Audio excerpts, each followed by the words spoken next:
Hello everyone, thanks for joining today. Today our group is going to be talking about gender differences in communication. Along with myself, Marissa, our other group members include Justin, Velichka, and Marlo. During our presentation today, each person is going to be talking about a specific topic that relates back to the main topic of gender differences in communication. Today, Marlo will start us off. He'll be talking about misunderstandings that can occur. Hi, this is Marlo Chapman from Group 1. My part of our group project was to find the misunderstandings between gender roles and communication. My findings were attitude towards tasks, decision-making process, unequal engagement, leadership style, way of processing information, communication style, and talk time. My findings from leadership style were women will tend to lead by consensus, meaning they would come to a decision based off their whole group that they thought was a better option. As far as with men, they will make their decision based off people that they feel that's on their level and don't have to get approval from everyone else. Far as with way of processing information, women will make decisions and process options out loud versus men processing things internally until they come up with a decision. Far as with communication style, where women may nod their head to show that they are listening, and men may take upon to think that that head nod is an agreement, but really it's an agreement showing that they will listen. Far as with talk time, men will take up more space and time in meetings and not really leaving enough room for others to talk. But far as with women, women will take up less time and try to be more equality in meetings.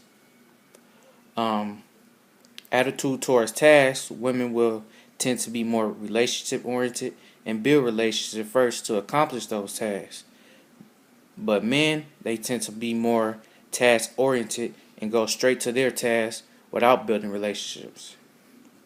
Far as with decision making process, where women are more process oriented and prefer to gather information from different sources, but men rely on production driven style.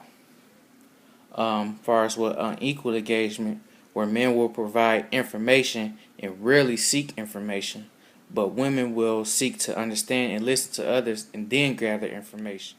My findings in these misunderstandings were to explain the different gender roles on how they find ways to communicate with others. And now Justin will explain. My name is Justin Elkas, and today I'm going to be talking about the strength men and women have in communication. The first strength I want to talk about is good listening skills and how women present that.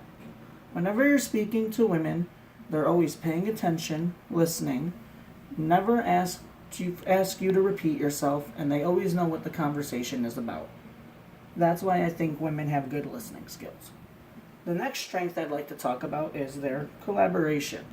Whenever they're collaborating on a team with men and women, they always like to make sure everything is on track and make sure everyone knows exactly what's going on. They'll communicate with their team so nobody is left behind. The next strength I'd like to talk about in women is multitasking.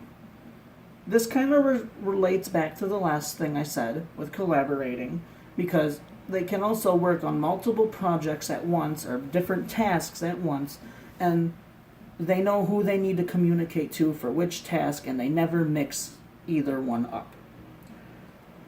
Another strength I'd like to talk about in women is their ability to see the big picture and small details.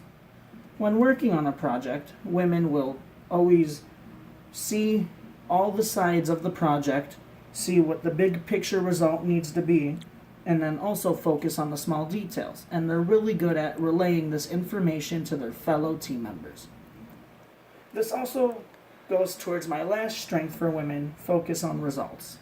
On these big projects, they're always looking at the finish line and seeing what the big picture needs to be, focusing on that final result and making sure everyone on their team knows exactly what needs to go in to this final project. Those are the strengths I have for women, and now I want to talk about the strengths we have for men. The first strength I have listed is their confidence in presenting. Whenever you see men talking in a presentation group or any other kind of big group presentation, they're always confident, they know exactly what they want to say, and they get their point across. This also relates to my next strength, which is a commanding physical presence. They're standing in that room, tall, they know exactly what's going on, they're standing there like a leader. More strengths I have for men are they're not afraid to speak their mind. When you're talking to men, you'll always say what's on their mind without thinking about it, and sometimes they're really good ideas. Sometimes they're not, but they'll always give you every idea that comes to their mind, and that's why I think they're not afraid to speak their mind. Another one I have for men is they're always straight to the point. When speaking to men, they always directly say what they want to talk about. They make sure you know exactly what their point is, and they're always making sure everyone understands their final point. And those are the strengths I have for men and women in communication. Thank you. Hello everyone, my name is Velichka. Now that you know what the strengths in men and women communications are, I'm going to present you what the weaknesses in men and women communications are. We can now admit that there is not the best way to communicate in all situations for both men and women, and all of our strengths could actually turn into weaknesses. According to an article I have found on Forbes.com, women have the following weaknesses. As you can see here, they're overly emotional, they're meaning, which means they won't get to the point quick, and they're not authoritative. When women try to be more cooperative, it could mean they're way too submissive, passive, and obedient. Women are considered weak or inactive when they're way too apologetic. Because of women being too forceful in their communicating style, their ideas may not always be taken into consideration. It is even thought that this is the reason holding them back when it comes to workplace success. Women are often accused they cannot control their emotions on business meetings because of their ability to be more passionate. When women cannot read persons' emotions, it can even make them anxious. Women tend to speak up before they come up with a solution of a given situation. What we can often hear from women would be, "Don't you think?" which is a phrase often used when they're making a conversation, or "if you don't mind," which is a phrase used while making a demand, or they could say, "this may be a bad idea," before making a suggestion. Now that you know what the weaknesses in women communications are, I'm going to tell you what the weaknesses in men communications are. According to the Forbes.com again, men will have the following weaknesses. They're overly blunt and direct. They're insensitive to the audience, and they're way too confident in their own opinion. We have all heard phrases like, "big boys don't cry," or "take it like a man." This is why we all think that men usually give orders when they talk, while men's directness could be viewed as being heartless, arrogant, and dominant. Men share less information, thinking they only need to share the most important point of view. Men usually tend to interrupt others and compete with others in order to speak. Men are viewed as too aggressive not only through their words but also through their action. Example of that would be the dead grip handshake of a man. Now that you know what the weaknesses in men and women communications are, I will let Marissa let you know how to overcome them. Thank you. Hello, my name is Marissa, and today my topic will be strategies to overcome misunderstandings. As we heard earlier in the presentation, Marlo listed some of the different misunderstandings that can occur, and then we also heard Velichka and Justin both discussing the different strengths and weaknesses that different genders have. So what I'm going to be talking about is just some tips and tricks to try to overcome different misunderstandings that can occur when communicating between different genders. The first one I'm going to be talking about, I think is very important, especially today. It's going to be avoiding stereotypes. As a woman, if I go into a situation where I know I'm meeting with a man and I have all these doubts about him already, based if I'm stereotyping him, then I'm not giving him a chance to show me whether or not he's an effective communicator. And then the communication that is trying to take place will not be as effective as it can be. Avoiding stereotypes when it comes to gender is important in every aspect of life, but it's also very important in communication as well. Just because you have a negative past experience does not mean that you should be biased towards communication with a specific gender or not. That's really, really unfair and just should not be happening when it comes to communication or any aspects in life. Like I said, as Velichka and Justin mentioned the different strengths and weaknesses that we have, one thing that's very important is acknowledging the differences. If you can acknowledge which differences each gender has, then it's easier to try to overcome different barriers that happen.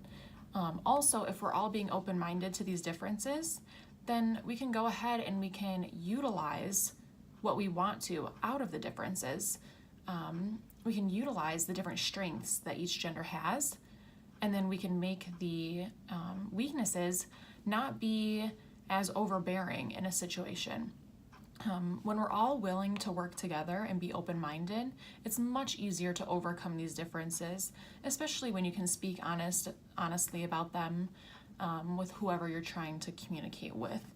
Another thing that can be done that kind of ties into acknowledging differences is being self-aware. This isn't even something that's gender specific. This is just something we should all be doing. If you know that there's something that you have an issue with when it comes to communicating, you can be self-aware about that and you can work on that. Not only is that going to improve your communication, it's also going to make it easier for others to communicate with you. This also will in turn make them want to communicate with you more. So if we're all self-aware about little things that we need to improve on, then it's easier to acknowledge in a situation that maybe you are trying your best at communicating, but there is that one little thing that's always going to set you back. So that would in turn be something that you would need to work on. One thing that can be used to overcome misunderstandings and differences is educating yourselves about these differences. When it comes to being in a professional setting, one thing that can be done is also to hold training and seminars to help people become more effective communicators. And also, if you have a specific gender problem in communication going on in a workplace, that is something that does need to be addressed. And it can be addressed in a seminar type setting where everyone is acknowledging the differences, learning ways to overcome them, learning how to be self-aware and how to work on yourself. At the end of the day, holding this additional training, holding these additional seminars is only going to benefit people. It will not only benefit how people communicate in the workplace, but you can also use this with communicating with anybody of a different gender. For example, a spouse or your children, or just people that you come across on a daily basis. So I hope with these strategies that I have mentioned that everybody can kind of think of something that can be done to try to bridge the gap between issues that can occur when you're communicating within different genders. Thank you.